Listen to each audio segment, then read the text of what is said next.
La relation de la famille royale avec l'Australie ne changerait pas du tout si le royaume d'outre-mer de la reine décidait d'abandonner la couronne, selon un député.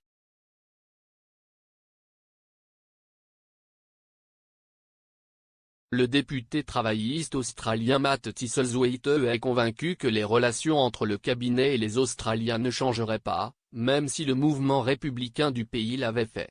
L'homme politique, qui soutient la création d'une république dans son pays, a déclaré à express.co.uk, si l'Australie devient une république, la relation de l'Australien moyen avec la famille royale ne changera pas du tout.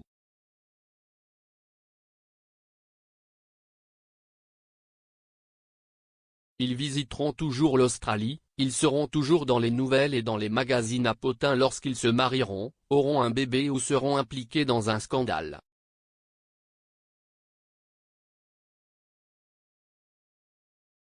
Monsieur Thistlethwaite pense également que l'Australie resterait dans le Commonwealth même en tant que république.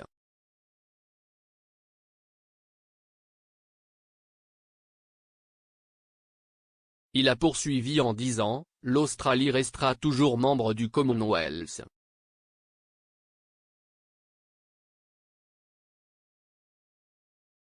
Nous avons vu récemment avec la Barbade qu'il est possible de rompre les liens avec la monarchie britannique, avec le soutien de la royauté, tout en restant une partie du Commonwealth.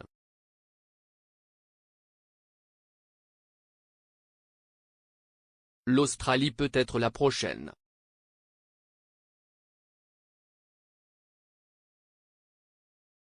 La Barbade est devenue la plus jeune république du monde le 30 novembre.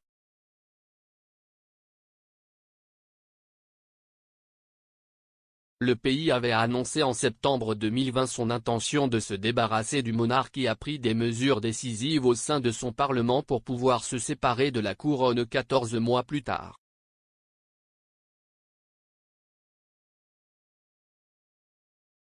Suite à l'annonce par le pays des Caraïbes de sa décision de devenir une république, le palais de Buckingham a déclaré que cette décision était une affaire du gouvernement et du peuple de la Barbade.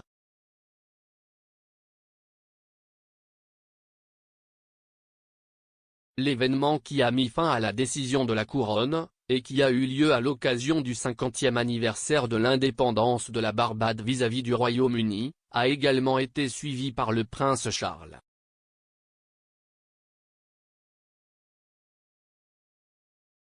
Le royal arriva dans le pays en tant que prince de Galles et le quitta, à l'issue d'une cérémonie poignante, en simple dignitaire étranger.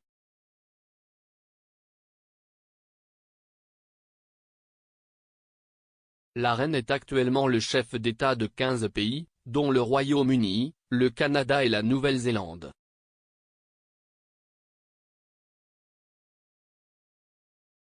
Avant la Barbade, la dernière nation à s'être détachée du monarque britannique était Maurice en 1992.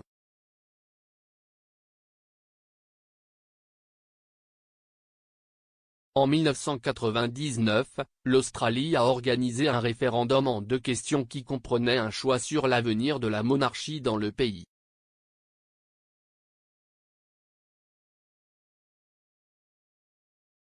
La première question demandait si l'Australie devait devenir une république et la seconde portait sur la question de savoir si la constitution du pays devait être modifiée pour ajouter un préambule.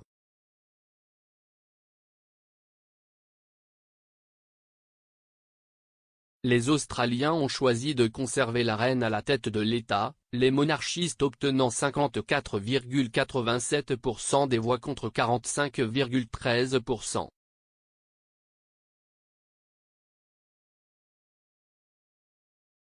À l'approche de la fin du règne de la reine, le mouvement républicain australien, ARM, semble se préparer à raviver la conversation sur la présence de la couronne dans le pays.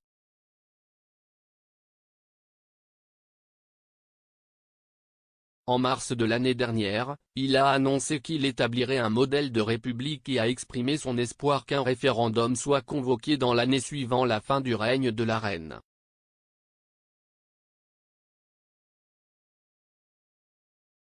Le républicanisme dans le pays est officiellement soutenu par le Parti travailliste australien et les Verts.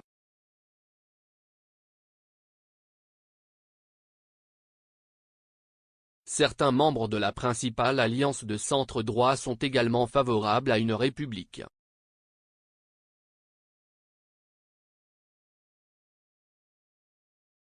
Malgré la possibilité d'une reprise des discussions sur la monarchie, l'Australie se prépare à célébrer pleinement le jubilé de platine de la reine.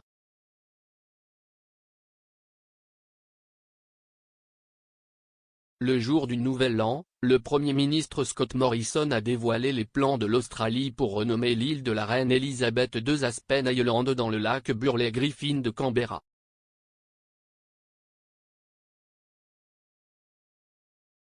La monarque a visité la petite île en 1970, lorsqu'elle a officiellement inauguré son clocher, le carillon national.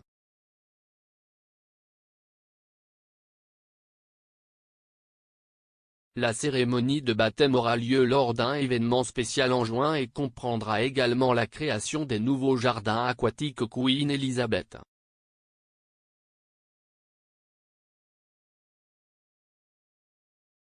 S'exprimant sur le jubilé marquant, le dirigeant australien a également déclaré « 70 ans de service sont une réalisation vraiment immense, et nous sommes fiers de nous joindre à d'autres pays du Commonwealth pour célébrer ce jalon. »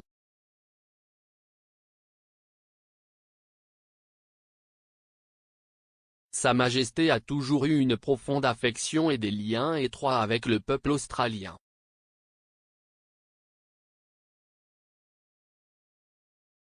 Nous prévoyons d'organiser une série d'événements pour coïncider avec des dates clés tout au long de 2022, pour montrer notre respect et notre appréciation pour cette décennie de service.